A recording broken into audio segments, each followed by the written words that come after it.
JavaScript వేరియబుల్స్‌లో మనకి రీడిక్లరేషన్ మీద గూడా మనకి క్వెషన్స్ అనేవి అడిగే అవకాశం ఉంటుందనమాట.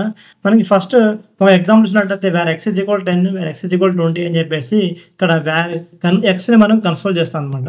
దీనికి దీనికి అవుట్‌పుట్ చేసేసి మనకి నెక్స్ట్ ఇక్కడ గూడా మనకి సేమ్ లెట్‌తో మనకి డిక్లేర్ చేసి let y is equal 30 let y is equal 40 అని చెప్పేసి ఇది రీడిక్లరేషన్ అనమాట. మళ్ళీ ఫస్ట్ 2 టైమ్స్ డిక్లేర్ చేయటం. సేమ్ వేరియబుల్‌ని 2 టైమ్స్ డిక్లేర్ చేయడం అనమాట.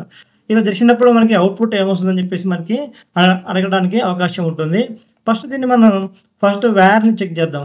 వేర్‌ని చెక్ చేస్తే మనకి ఏమొస్తుందో చూద్దాం ఫస్ట్. వేర్‌ని చెక్ చేస్తే ఏమవుతుంది మనకి సేవ్ చేయలేదు నేను. సేవ్ చేయలేదు.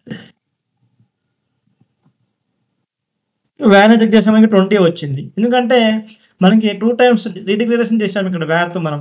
Wear x is equal 10 where x is equal 20 అయినా సరే మనకి ఫస్ట్ ఎప్పుడైతే జావాస్క్రిప్ట్ కానివ్వండి, సీఎస్ఎస్ కానివ్వండి, ఏదైనా సరే ప్రోగ్రామ్ కానివ్వండి, ఎగ్జిక్యూషన్ అయ్యేటప్పుడు టాప్ టు బాటమ్ ఎగ్జిక్యూషన్ అవుద్దనమాట. టాప్ టు బాటమ్ ఎగ్జిక్యూషన్ అయ్యేటప్పుడు మనకి టాప్ నుంచి బాటమ్ వచ్చేసరికి చివర్లో మనకి ఏ వాల్యూ ఉందో ఆ వాల్యూని అయితే తీసుకుంటుంది. ఫస్ట్ 2 టైమ్స్ ఉన్నప్పుడు ఏమైద్దంటే ఫస్ట్ వాల్యూని సెకండ్ వాల్యూతో అది ఓవర్రైడ్ చేస్తుందనమాట. అందువల్ల first where x is equal 10 ఉంది. కానీ తర్వాత మరి సేమ్ x ఈజ్ ఈక్వల్ 20 ఉంది. అప్పుడు మనకి ఏమవుతుంది ఈ 10ని ఫస్ట్ 10 తీసుకుంటుంది. తర్వాత 20తో ఈ 10ని ఓవర్రైడ్ చేస్తుందనమాట. ఇది వేర్‌తో చేస్తుంది. ఎందుకంటే ఇది వేర్ అనేది గ్లోబల్ ఫంక్షన్ కాబట్టి ఇది 2 టైమ్స్ మనం ఎన్నిసార్లు చేసుకోవచ్చు. కాకపోతే నేను లాస్ట్‌లో ఏదైతే మనం ఇచ్చామో వాల్యూ దాన్ననేది తీసుకుంటుందనమాట.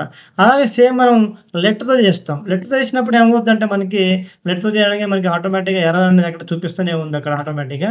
చూడండి మనకి లెట్‌తో చేసినప్పుడు ఏమైందంటే మనకి సింటాక్స్ ఎర్రర్ అని చూపించింది. Identifier y has already been declared అని చూపించింది. ఎందుకంటే ఇది లెట్ కాబట్టి.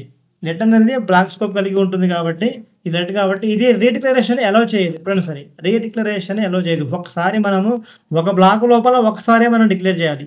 డిఫరెంట్ బ్లాక్‌లో ఎన్ని సార్లైనా మనము డిక్లేర్ చేసుకోవచ్చు. No problem. కాకపోతే ఒక బ్లాక్ లోపల ఇక్కడ గ్లోబల్‌గా ఉంది. ఒకటే బ్లాక్ అనమాట. గ్లోబల్ అనమాట ఇది.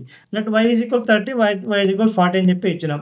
ఇది 2 టైమ్స్ మనం డిక్లేర్ చేయడం లెట్‌తో ఇదేం చేస్తుంది రీడిక్లరేషన్‌ని అలౌ చేయదు. ఇక్కడ syntax already have been declared అని చెప్పేసి మనకి ఇది సింటాక్స్ ఎర్రర్ ఇవ్వడం జరుగుతుందనమాట.